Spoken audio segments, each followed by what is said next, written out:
Hey there guys, a new exercise for you today, and it's all about building chords on the fly. We've talked about this before, and if you think of it, it's like putting together all the previous videos we've made about fretboard knowledge, interval knowledge, note knowledge, all things like that. If you remember correctly, I've told you that you have to at least know all the natural notes on the guitar, at the very least until the 12th fret. I told you also, know your intervals, study them, okay? What is the flat third appear on the neck between two strings, the major second, perfect fourth, perfect fifth, things like that. And we talked also about building triads, okay? Triads all over the neck, all over the place, major, minor, augmented and diminished. Okay, so I assume that you studied all that, but even if you didn't, here's a simple exercise that puts all of them together and makes you drill them the way they're supposed to be drilled. So, for example, choose an area on the neck. This, doesn't really matter, let's say this. And find a chord progression. It's good that the chord progression will be random, so for example, go to the net, find a random, find a page that produces random chord progression. For example, hotfrets.com. It appears high on your Google search list, so use that or use anything, doesn't really matter. Okay, and try to play those chord progressions in the random area that you chose. Let's, for example, say this area right here. Okay, you get the chord progression. For example, let's see here in the key of D. I took this chord progression, B minor, D, E, G, B minor. Okay, it's not really hard if you think about it, and if I say to you play me cowboy chords using all that, you can really do it, but can you do it on the fly here? So first thing, let's say you have to play a B minor. What thoughts are going through your mind? I want you to realize the process it takes, not just play a B minor chord, okay? So you can do it with any chord. So B minor, we have this area here. Can I see a B here? In this region. In this region, I don't see a B. Of course, I see a B in the 12th fret, and I see a B in the D string right here, if I use this area. And of course, I see a B in the 7th fret of the high string. As you can see, knowing at least the natural notes, no sharps, no flats from the time being, at least the natural notes on the guitar is key, is really helpful. So I found the B here. The next thing that goes through my mind, and all these things are going through your mind really quickly, okay, but we just demonstrate those things so you can know what to do. So first thing, I found the note. Second thing, I want to construct a B minor chord. So I know the root, I have the root, I need the flat third and the fifth. The point is that one more question begs to be answered, and that is what string sets to use. We will use closed chords in this one, which means that we need consecutive strings. So if one string is D, I need the next two notes to be either on G and B, or on A and E. Okay, consecutive string sets.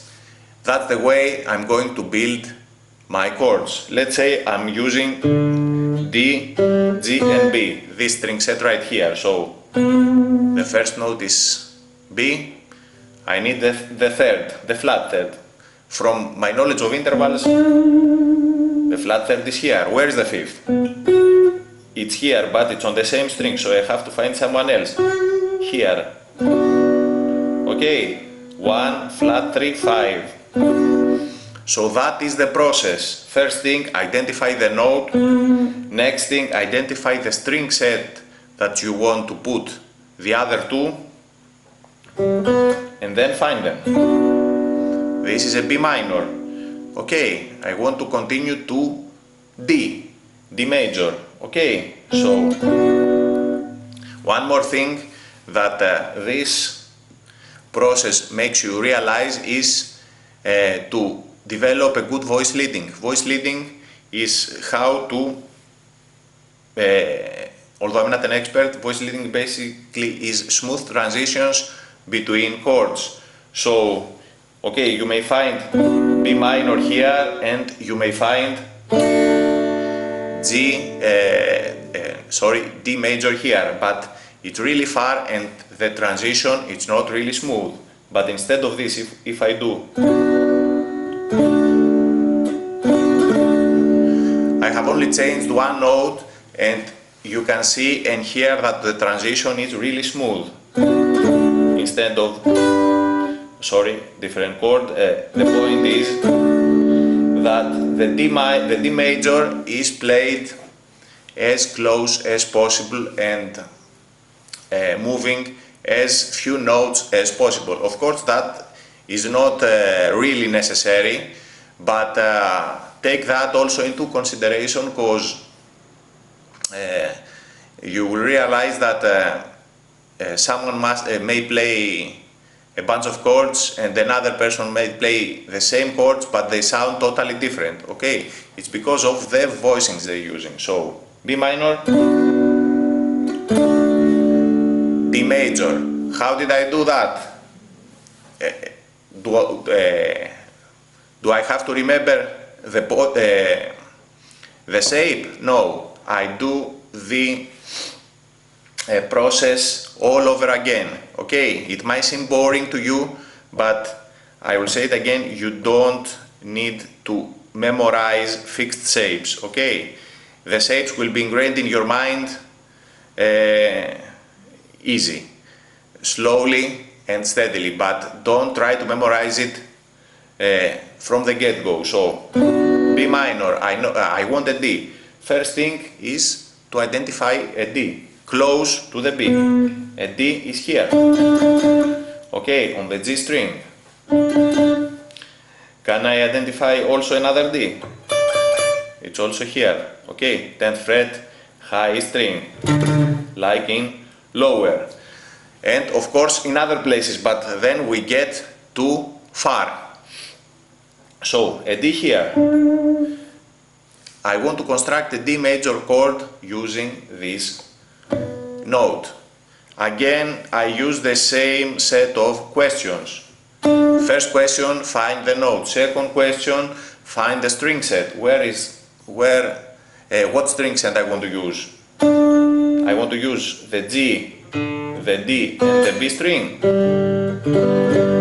I want to use the G, B and the E, or I want to use the G, D and A. Okay, all these are viable options. I can use all of them, but if I want to keep close and to stay at the same string sets, I have to use D, G and B. Okay, so I have the D note here, which is the root. I need the fifth and the major third. Okay, the fifth I know it's right above. Okay, if I know my intervals, I know the fifth is right above the root.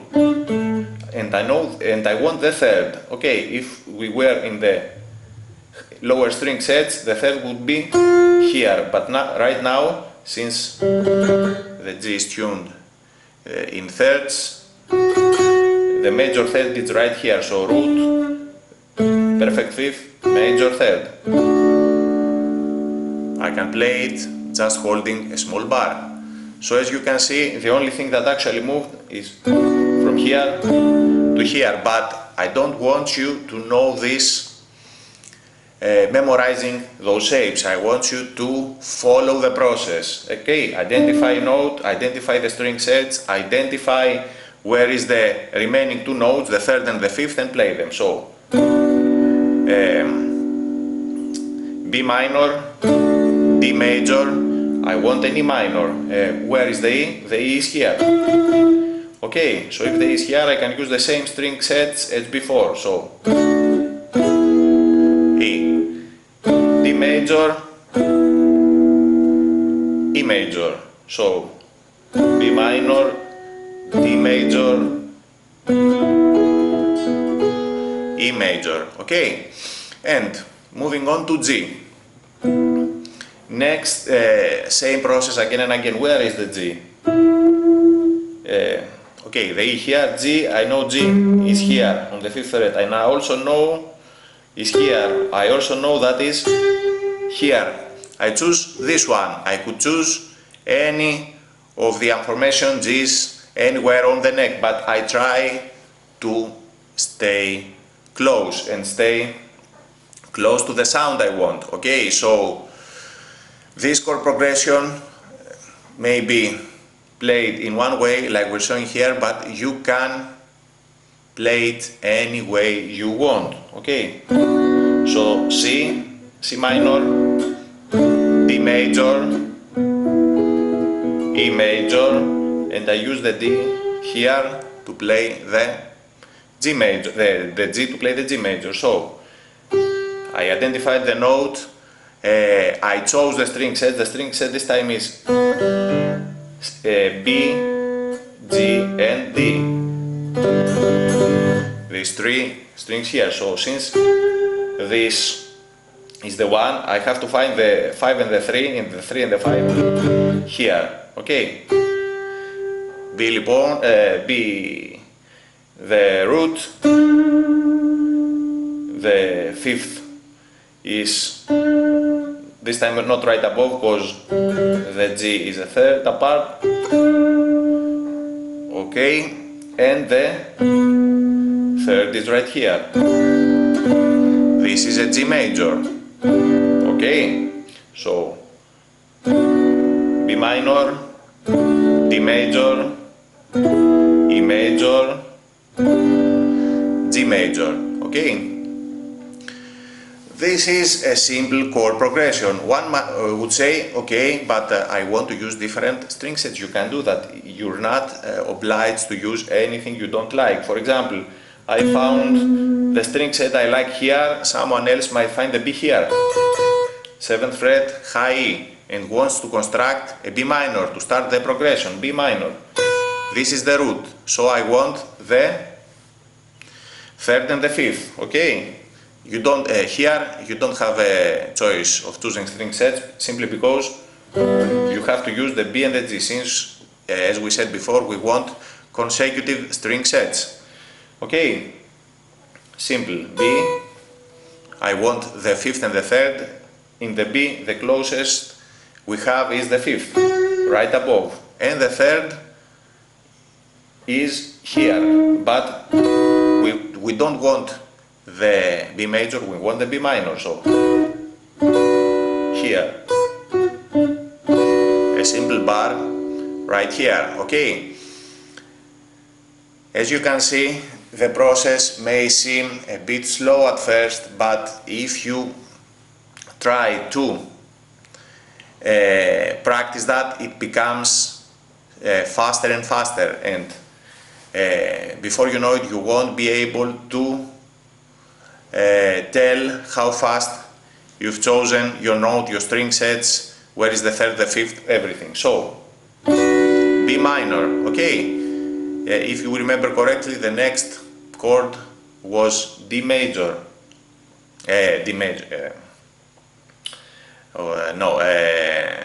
Yes, D major.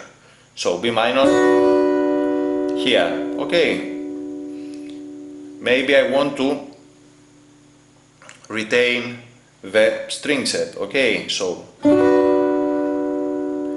where is a D? A D here. or a D is here in the previous position. Let's say, for the sake of demonstration, I want to use both to see how they sound. So B minor is here. Where's the D major? Okay, the old D major we played before, so okay, as you can see, I merely switched string sets and I played B minor and D major. Maybe I want the D to be here, to be in the same string as the B, so the root is on the high string. So from here I want to play the D major, so D, 5, and this time I want the major third, here, not here. Okay.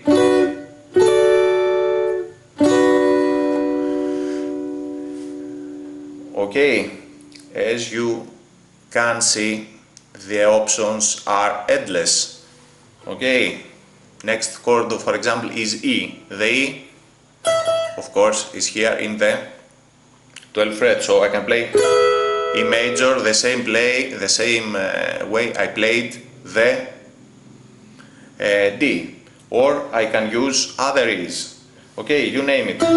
For example, the E right here on the G string.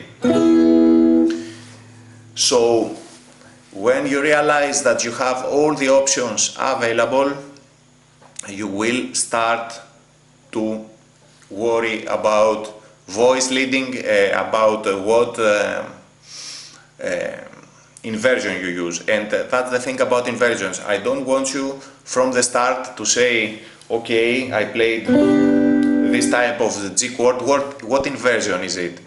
Okay, don't think about it like that. You just need to know where is the third and the fifth. If you know it, you know also the inversion. For example, this is the root. Since this is the fifth and this is the third, this is the second inversion. Okay, since the third is in the bass. But, or you could play it like that. Okay, if you put them all together, you have a G major arpeggio.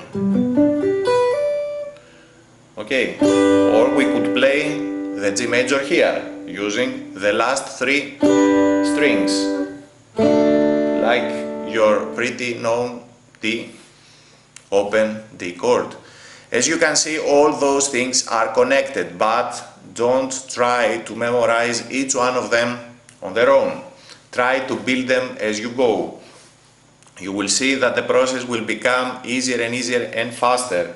And as we said before, it's critical that you know to play at the very beginning, at least, all your triads, all your major, all your minor, or your diminished, or your augmented on all string sets. Okay, after you do that, after you do this exercise, you choose random progressions. Okay, go here, choose another one, doesn't really matter. Choose, for example, from the progressionator, choose A.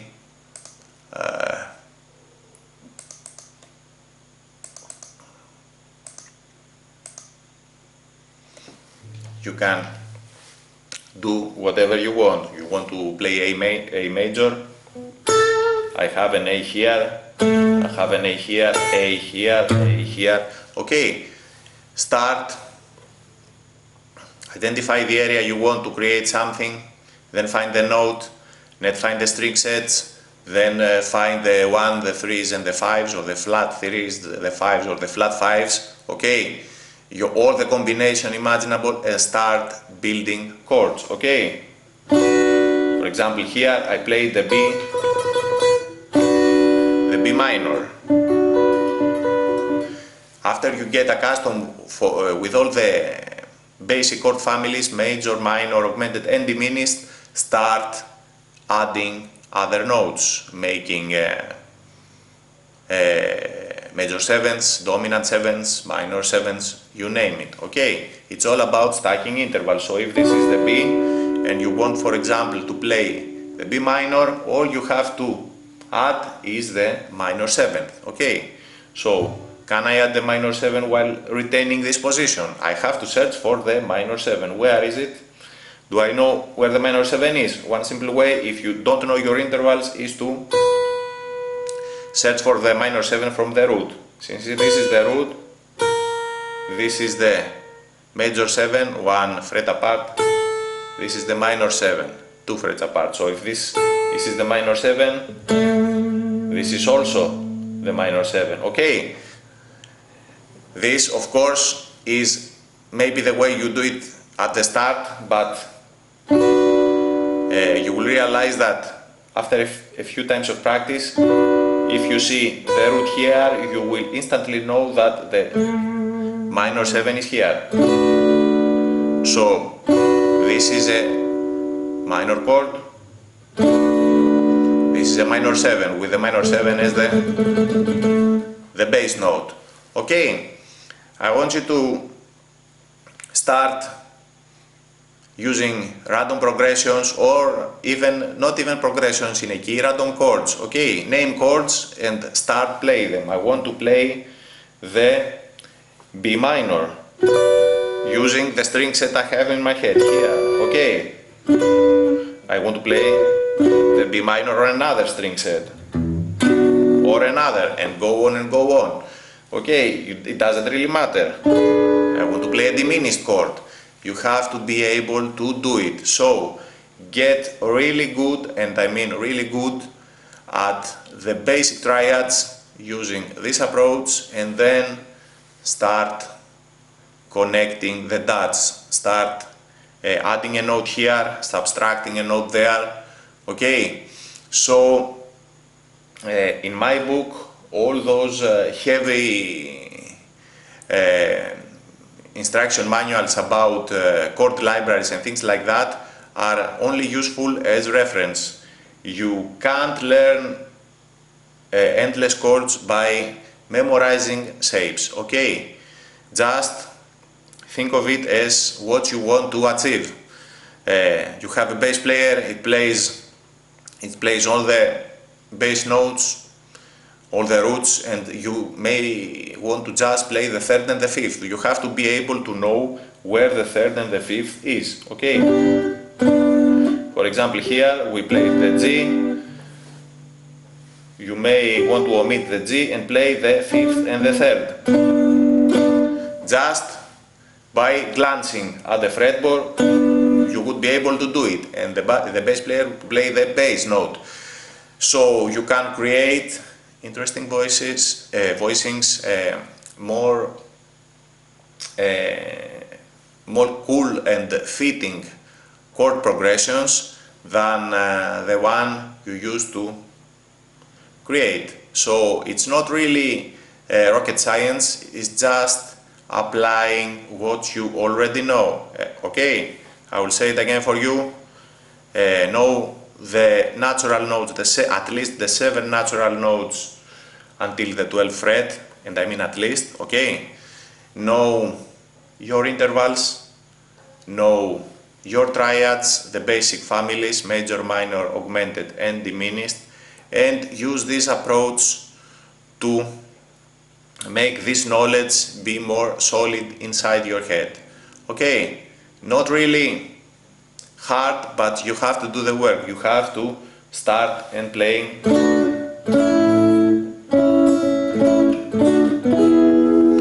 You have to start playing like that. Say the chord out loud and build them. Okay, A major, using this string set. Okay, going to D sharp minor. Things like that. My suggestion after you do that is to pick a key and not spell the chords by name, but by function. 1, 4, 5, 3 and things like that. Okay, so use a random chord generator and progression like this one here in hot frets, and practice the way I told you. Before you know it, not only you will be a master at creating basic triads anywhere you want, but it will be the base of knowing not only the fretboard but also your scales, your arpeggios. As you saw, stacking many of those triads together, we create arpeggios, we create pathways for our scale playing. All those things are starting to make sense inside your head. So triads are really the key, and as I said, close triads, not things like, for example, Eric Johnson do that. He skips, for example, strings. We're talking about consecutive string sets. Okay, so start doing the work and tell me how it goes. Have fun.